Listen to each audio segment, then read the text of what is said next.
Going into 2005, the Towson women's lacrosse team was coming off its winningest season in program history, going 14-4. Now, the Tigers had big plans for a powerful Colonial Athletic Association group. We had a lot of players grow into their roles and, embrace more of an impact position, whereas maybe the prior year they were a little bit of a role player. Bringing in Coach Doherty was a huge change. It was a complete overhaul of the program. Everybody got on board, and I think that's why we had so much success. Even my sophomore year, it was a complete turnaround of the program. Our word was next. It's next play, next goal. You don't worry about what just happened, whether it was a good thing or a bad thing. We use that word next, and I think that was something that Missy always did, was had us focus on something other than something really good or something really bad. Despite the Tigers winning their first 6 non-league games, the first 2 CAA games were defeats, including a 10-6 loss to eventual CAA regular season champion Hofstra. The Tigers regrouped, winning their final 5 conference games by allowing just 5.4 goals per contest in those matchups, with eventual CAA Rookie of the Year Mandy Corey in goal.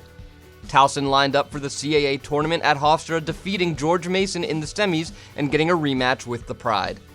Playing Hofstra, for any game was always a battle. Just like a gritty, hardworking, nose to the ground type of battle. And, the regular season game and the championship game was never any different. Who could kind of grind it out the best. Never felt like we were just sailing through the season.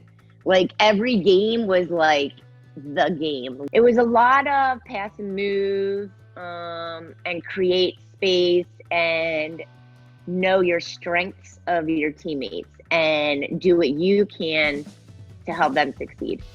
I just remember the feel that we were going to win. We came off that George Mason win, and that whole weekend, we felt really good about it. We knew exactly what the goalie was going to do, and that's per our coaches. Like, I knew exactly where to shoot the ball to score, and Misty's like, just get on the line. You're going to score 8 meters. After Hofstra had an early 4-3 lead, Towson broke out with a 5-0 run, including 3 goals by Trumbo, and eventually took a 10-6 lead into halftime.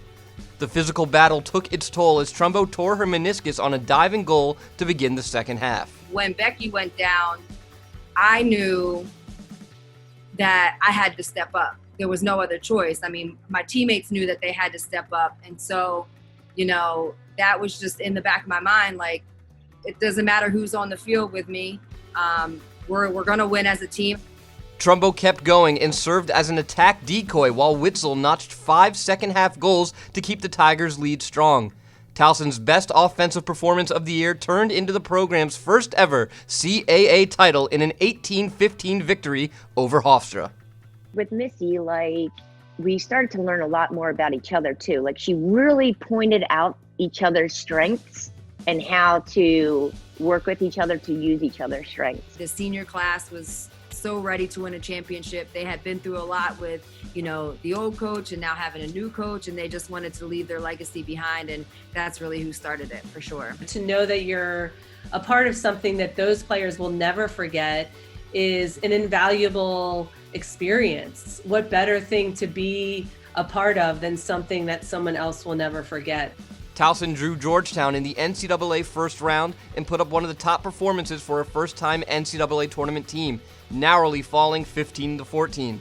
Since the 2005 year began, Towson has won 7 CAA titles combined under Doherty and current head coach Sonia LaMonica, and advanced to the NCAA tournament 9 times.